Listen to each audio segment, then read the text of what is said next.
Vigacel, distribuidor autorizado Telcel, presenta.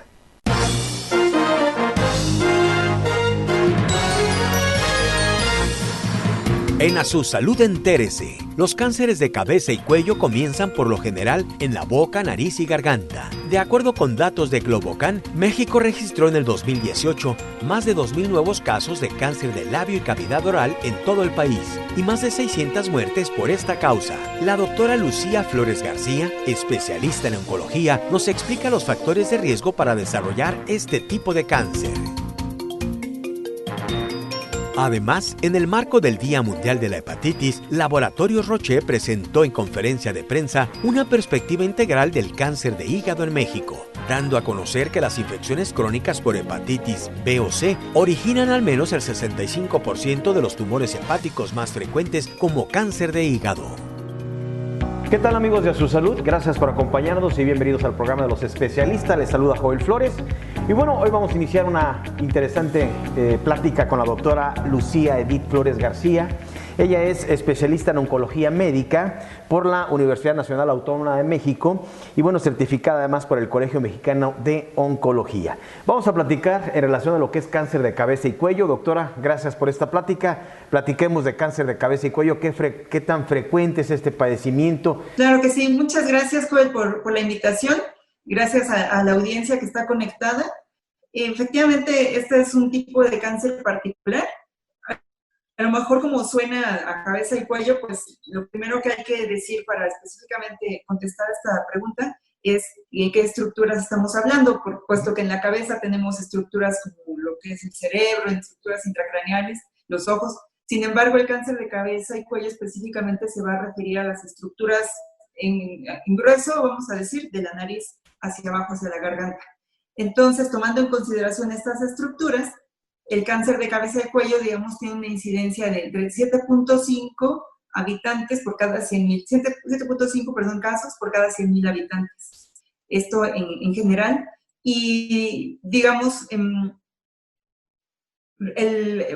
casos reportados que se tienen por este registro de Globocan, que se hizo un análisis, digamos, estimado en el 2018, son más o menos como 5,126 casos. Y ¿qué tan frecuente es por grupo de edad? Pues bueno, normalmente este tipo de cáncer te da un poquito más en la edad adulta, más o menos por ahí de los 60 años en adelante. Sin embargo, hay ciertos factores de riesgo que podemos platicar adelante que hace que cierta población esté mucho más en riesgo. Me refiero a la población más joven. Entonces, los factores de riesgo para cáncer de cabeza y cuello, doctora, cuál es la población y cuáles son los factores principales para poder desencadenar esta enfermedad oncológica. Claro, los principales, muy bien identificados, es el consumo de alcohol y el tabaquismo. Tanto fumar cigarrillos, como también incluso la gente que, creo que es menos común cada vez, pero que mastica incluso el tabaco, ¿no? Entonces, el consumo o la exposición crónica a las dos cosas se suma. Si de por sí tenemos un factor de riesgo por la condición de alcoholismo y el otro factor de riesgo es la condición de tabaquismo, si sumáramos los dos, esto se hace como una potencia, ¿verdad? El riesgo es mucho mayor. Y el otro factor de riesgo está asociado a la infección por virus de papiloma humano, el famoso VPH, que a lo mejor nos suena un poco conocido porque conocemos que ciertos grupos de virus de papiloma humano ocasionan cáncer en otro sitio del cuerpo, que es el del cervix, el del cuello del útero. Pero sí, de hecho, pues la verdad es que es una realidad por un poco en el cambio de prácticas sexuales y prácticas sexuales de riesgo, es que también este virus ya se empieza a colonizar otro tejido, que son las vías aerodigestivas, digamos, la mucosa que recubre la boca, la cavidad oral, la garganta, y precisamente es donde se tiene este factor de riesgo adicional. Aparte de los ya muy conocidos que es tabaquismo, alcoholismo, ahora se suman también el factor de riesgo del virus del papiloma humano, y es por eso que también hay poblaciones más jóvenes que ahora ya son más vulnerables a padecerlo. Entonces, cuando hablamos de cáncer de cabeza y cuello, doctora, específicamente, bueno, ¿cuáles son las distintas cavidades en donde se puede manifestar el cáncer? Y desde luego tiene distinto impacto, ¿no? Pero ¿cuáles serían estas zonas? Las zonas que abarcan es la nariz, digamos, incluso hasta los huecos que están en nuestro cráneo, que se llaman senos paranasales, la cavidad oral, la boca, y lo que incluye, ¿verdad? Las encías, los cachetes, la lengua móvil y de donde se fija, que le llamamos base de la lengua, lo que se llama piso de la boca, que es básicamente todo lo que se encuentra dentro de la cavidad oral, la garganta, la estructura que va atrás de nuestras, digamos, la manzanita, digamos, de los hombres, en nuestro caso la tráquea. Antes de esto se llama laringe, que son donde aparecen las cuerdas vocales, y hasta ahí básicamente. Lo que comparten en común todas estas estructuras es el tipo de células, que es como un revestimiento. El cáncer de cabeza y cuello, por lo tanto, se refiere al cáncer de células escamosas. Escamosas es porque es como una similitud, digamos, como las escamas de los pescados. En el microscopio, todas estas células que recubren estas estructuras se ven como escamitas. Entonces, el cáncer de cabeza y cuello al que nos estamos refiriendo precisamente es el que abarca esas células. Hay otras estructuras que también las consideramos cabeza y cuello, que son glándulas, ¿no? Las glándulas salivales, por ejemplo. Pero esas, como no son la histología de escamosos, las células escamosas, se comportan un poco distinto. Entonces, prácticamente, a pesar de que estas sí se consideran dentro del sitio anatómico cabeza y cuello, el comportamiento es un poco diferente. Básicamente nos referimos a eso: nariz, cavidad oral, garganta. Entonces, la enfermedad oncológica en cabeza y cuello, doctora, se manifiesta en edades adultas, y la pregunta también sería, ¿cómo se manifiesta este cáncer? ¿Cómo empieza a manifestarse? Claro, muy buena pregunta. Sí, por supuesto, eso es vital, y básicamente, pues, precisamente por eso es que es tan importante este espacio, ¿no? en su programa. Efectivamente se manifiesta en la edad adulta. Mencionábamos que, bueno, es probable que cada vez lo encontremos en gente más joven, y es bien importante estar alertas de los signos. Principalmente, pues es un reto este cáncer porque se va a manifestar en unas funciones bien importantes que, si bien nos ayudan al habla, a la deglución, a la audición, a la foniatría, digamos, todas estas estructuras, ¿no? La lengua, la garganta, pues imagínense, cuando se enferman, pues todo esto puede estar bastante alterado, ¿verdad? Los signos más comunes va a ser precisamente la ronquera, la voz ronca, el dolor de garganta, la dificultad para deglutir. Alguna úlcera es muy importante cuando hablemos de un tumor de cavidad oral, si es que nace en la cavidad oral, es que va a asociarse a úlceras o placas rojas, manchitas blancas que no desaparecen, como si fuera a lo mejor un sangrado que no desaparece, algún tipo de llaga que no está asociada a que me mordí el cachete, ¿no? O digamos que no se puede desaparecer tan fácil y está constantemente dando una molestia. Eso es un foco de alerta de que no es normal tener una lesión ahí, ¿no? El dolor, y hay uno muy particular, por ejemplo, cuando hablamos de nasofaringe y de senos paranasales, en esos pacientes que tienen como un episodio de sinusitis que no mejora y que ha sido tratado como sinusitis, que no tiene ya cara de ser sinusitis, y siguen constantemente con la nariz tapada o sacando sangre por la nariz. Entonces son síntomas que en realidad sí son perceptibles, ¿verdad? El paciente obviamente no habla ronco todo el tiempo, y cuando ya empieza la ronquera es un signo de alerta. Bueno, hay que hacerle caso a ese signo que me está diciendo que algo pasa en mi garganta, ¿no? Entonces, básicamente eso. Hay un signo muy importante que es el bulto en el cuello. Mucha gente detecta el cáncer de cabeza y cuello por una bolita en el cuello. Básicamente esa bolita se va a referir a un ganglio. Un ganglio linfático es, digamos, sí forma parte a lo mejor de este espectro de cáncer de cabeza y cuello, pero como una etapa un poco más avanzada. Una etapa que, si ponemos un tiempo del 1 al 4, ya estaríamos tomando en consideración el 3, el momento 3. Entonces, si ya tenemos una bolita en el cuello, es también un signo de alerta de que algo pasa en mis estructuras que van de mi cabeza a mi cuello, a mi garganta, ¿verdad? Entonces, hay que hacerle también caso a las bolitas, porque incluso hasta puede ser un reflejo de la enfermedad un poquito más grande, un poco más avanzada. Entonces, además de estas manifestaciones clínicas, doctora, bueno, pues usted se tiene que apoyar desde luego en algunos estudios, ¿no? Para poder confirmar el diagnóstico. ¿Cuáles son los estudios diagnósticos, doctora, que se realizan? Los estudios diagnósticos, precisamente sí es algo muy importante porque van a ayudar. clínicamente es muy importante revisar al paciente, explorarlo, la visualización directa, pero los estudios adicionales nos ayudan para saber la extensión de la enfermedad. Esos estudios van a corresponder primero desde una visualización con un fibroscopio. Es un aparatito que se tiene en los consultorios. Generalmente el médico de primer contacto que va a hacer la sospecha de cáncer, esto es importante también, es muy, muy importante recalcarlo. Muchas veces no llega el paciente con el oncólogo directo, ¿verdad? Llegan con un otorrino, llegan con un dentista tal vez, por alguna lesión en la boca, ¿no? Por una manchita o por lo de la garraspera. Entonces, estos estudios que se van a estar solicitando, generalmente los va a hacer un médico de primer contacto. Puede ser desde eso, desde una visualización con esta camarita en el consultorio del otorrino, o incluso una toma de biopsia, una toma de un citológico. Y otros estudios adicionales que ya los vemos en una consulta de especialista en cáncer son para esto que mencionaba, que es para ver ya la extensión de la enfermedad, qué tan grande o qué tan profundo está creciendo este tumor. Y esos son las tomografías generalmente o la resonancia magnética. Son estudios complementarios al diagnóstico para saber la extensión de la enfermedad. Correcto. Correcto. Entonces, el otorrinolaringólogo, el dentista, pudiera detectar fácilmente, el padecimiento, la enfermedad oncológica. Y bueno, para dimensionar el problema es cuando se realizan entonces los estudios, ya es como para corroborar qué tanto daño puede traer el paciente.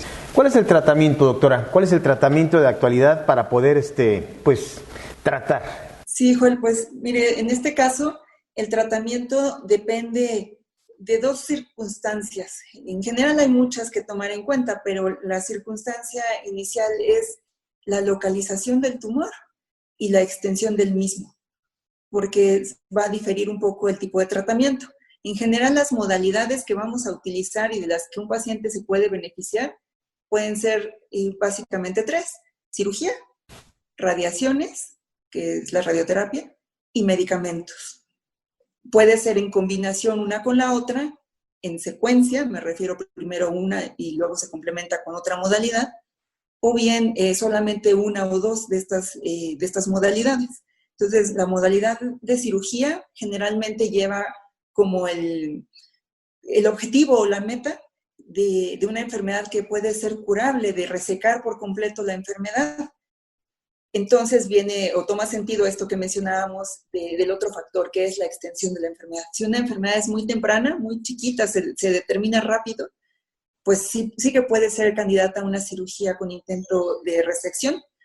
Si la enfermedad está mucho más avanzada, es probable que la cirugía ya no sea la primera opción, sino que tenemos que hacer uso de las otras modalidades, como es la radioterapia, en combinación generalmente con un fármaco de quimio, o la radioterapia misma, y ya después aplicamos la quimioterapia.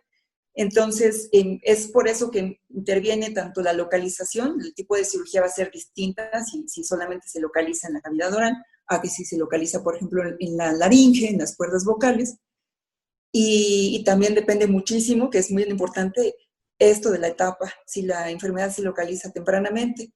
Es una realidad más o menos, les puedo decir que como un 30% de los casos solamente se diagnostica en una etapa muy temprana. El resto de los casos se diagnostica en algo que le llamamos como localmente avanzada, que quiere decir creció alrededor, en sitios que están un poquito contiguos, pero no se fue a distancia, ¿no? La enfermedad que a lo mejor ustedes han conocido el término metastásico, que es cuando se disemina a sitios distantes.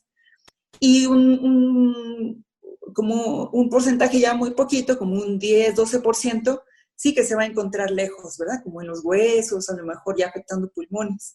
Entonces tenemos una población muy grande donde la enfermedad no se ha salido tan por completo, pero ya no está tan chiquita. Ahí es donde pues es el reto de acomodar los mejores tratamientos, ya decíamos, en secuencia o en combinación. Y un reto que también es una realidad es que parte del tratamiento tiene que incluir o tenemos que pensar en todo lo que va a necesitar un paciente. Imagínense, retomando un poco la idea inicial, ¿verdad? Que son pacientes que a lo mejor tienen ya problemas para masticar o para deglutir o en el lenguaje. Entonces también interviene mucho el tratamiento de apoyo o de soporte, la terapia nutricional, la terapia del lenguaje, a lo mejor un tipo de prótesis para que el paciente pueda ser lo más funcional posible y que sea sometido a un tratamiento, voy a decir una palabra un poco drástica, pero un tratamiento radical que le ayude a eliminar el tumor cuando la etapa así pues nos lo permite, ¿verdad?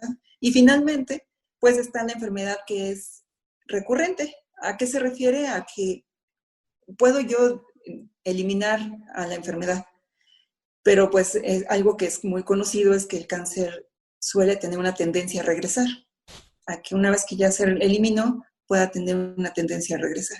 En el contexto de cuando regresa, nuevamente pues nos ponemos a definir el caso, si es candidato a nuevamente una terapia para poder quitar la recurrencia, o es un candidato a una terapia que le llamamos sistémica, que es básicamente en medicamentos de quimioterapia, medicamentos también incluso de una nueva generación, que se llama medicamentos terapia blanco, y lo más reciente es la inmunoterapia. Entonces hay diferentes modalidades, ya hablando de estrictamente medicamentos, para pacientes que ya no pueden ser candidatos a una extracción de la enfermedad. Muchísimas gracias por esta plática, doctora. Muy amable. No, pero muchas gracias por el espacio. Muy amable igualmente, Joel, y un gusto. Estamos aquí a la orden por cualquier duda.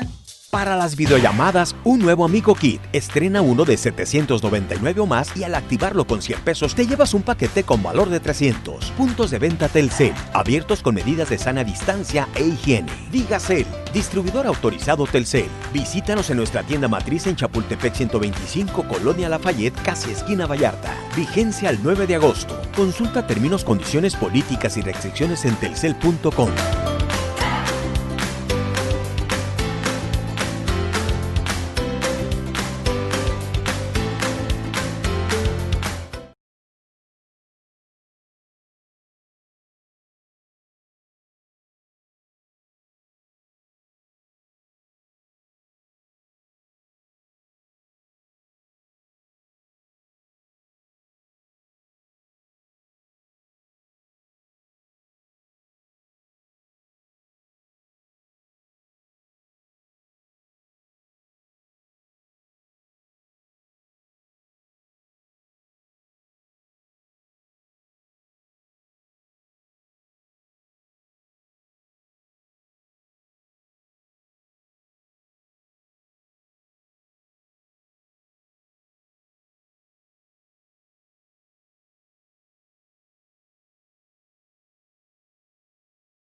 Para las videollamadas, un nuevo Amigo Kit. Estrena uno de 799 o más y al activarlo con 100 pesos te llevas un paquete con valor de 300. Puntos de venta Telcel, abiertos con medidas de sana distancia e higiene. Digacel, distribuidor autorizado Telcel. Visítanos en nuestra tienda matriz en Chapultepec 125, Colonia Lafayette, casi esquina Vallarta. Vigencia al 9 de agosto. Consulta términos, condiciones, políticas y restricciones en telcel.com.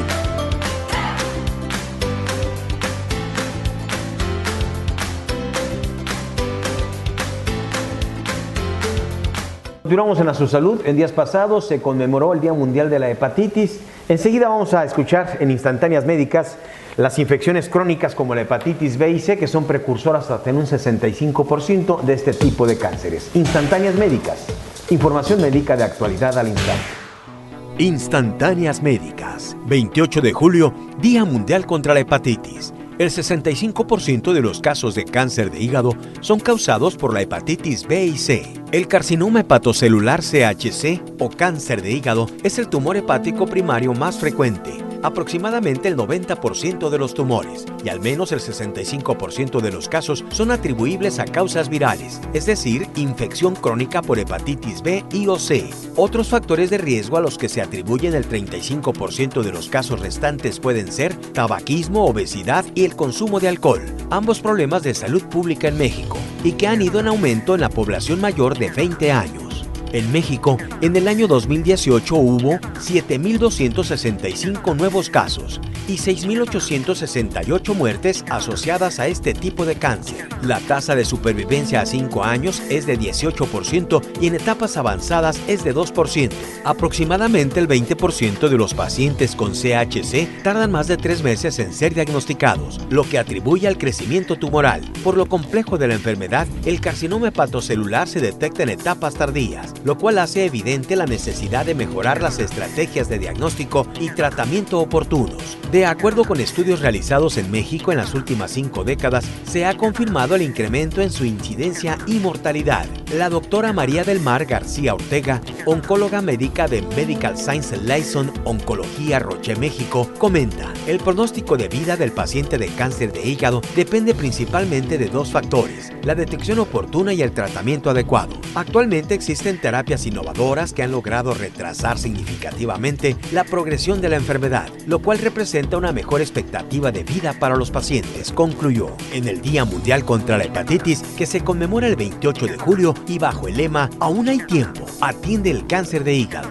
Roche México realiza un esfuerzo por compartir a la sociedad mexicana el impacto de este padecimiento, así como concientizar acerca de la importancia de un diagnóstico temprano que permita a los pacientes recibir una atención médica oportuna. A su salud, el programa de los especialistas se une a la visualización y concientización de esta enfermedad, invitándole a realizar visitas periódicas con el profesional de la salud. A su salud, un paso adelante para que usted esté bien informado. Para las videollamadas, un nuevo Amigo Kit. Estrena uno de 799 o más y al activarlo con 100 pesos te llevas un paquete con valor de 300. Puntos de venta Telcel, abiertos con medidas de sana distancia e higiene. Digacel, distribuidor autorizado Telcel. Visítanos en nuestra tienda matriz en Chapultepec 125, Colonia Lafayette, casi esquina Vallarta. Vigencia al 9 de agosto. Consulta términos, condiciones, políticas y restricciones en telcel.com.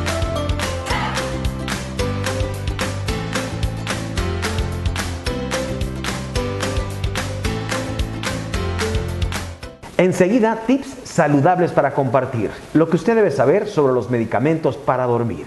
Tips saludables para compartir. Lo que debes saber de los medicamentos para dormir. Muchas personas tienen problemas para dormir bien, incluso siguiendo los consejos habituales como tener un horario de sueño regular, evitar la cafeína, dormir la siesta durante el día, hacer ejercicio periódicamente y controlar el estrés. La imposibilidad de dormir puede ser agobiante y frustrante para una persona, además de drenarle toda la energía e ir de la mano de problemas como depresión, dolor crónico, susceptibilidad a enfermar, presión arterial alta y más riesgo de sufrir accidentes. Algunas de las opciones más comunes para dormir son los somníferos. Aquí algunos y los posibles efectos secundarios. Difenhidramina es un antihistamínico sedante. Algunos de los efectos secundarios son somnolencia durante el día, sequedad de boca, visión borrosa, estreñimiento y retención urinaria. Succinato de doxilamina también es un antihistamínico sedante. Los efectos secundarios son similares a los de la difenhidramina. Melatonina. La hormona melatonina ayuda a controlar el ciclo natural del sueño. Algunas investigaciones sugieren que los suplementos de melatonina podrían ayudar a tratar la falta de sueño que se produce cuando viajamos por desfase de horarios. Los efectos secundarios pueden comprender dolor de cabeza y somnolencia durante el día. Valeriana. Si bien algunos estudios indican ciertos beneficios terapéuticos, algunos estudios no pueden confirmar lo mismo. En general, la valeriana no parece tener efectos secundarios. ¿Tienes problemas para dormir? En general, los cambios en el estilo de vida son el mejor abordaje del insomnio crónico. Además, es posible que el médico recomiende hacer terapia conductual para ayudar a aprender nuevos hábitos de sueño. Hagamos de prácticas sencillas hábitos saludables. Para las videollamadas, un nuevo Amigo Kit. Estrena uno de 799 o más y al activarlo con 100 pesos te llevas un paquete con valor de 300. Puntos de venta Telcel, abiertos con medidas de sana distancia e higiene. Digacel, distribuidor autorizado Telcel. Visítanos en nuestra tienda matriz en Chapultepec 125, Colonia Lafayette, casi esquina Vallarta. Vigencia al 9 de agosto. Consulta términos, condiciones, políticas y restricciones en telcel.com.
Para las videollamadas, un nuevo Amigo Kit. Estrena uno de 799 o más y al activarlo con 100 pesos te llevas un paquete con valor de 300. Puntos de venta Telcel, abiertos con medidas de sana distancia e higiene. Digacel, distribuidor autorizado Telcel. Visítanos en nuestra tienda matriz en Chapultepec 125, Colonia Lafayette, casi esquina Vallarta. Vigencia al 9 de agosto. Consulta términos, condiciones, políticas y restricciones en telcel.com.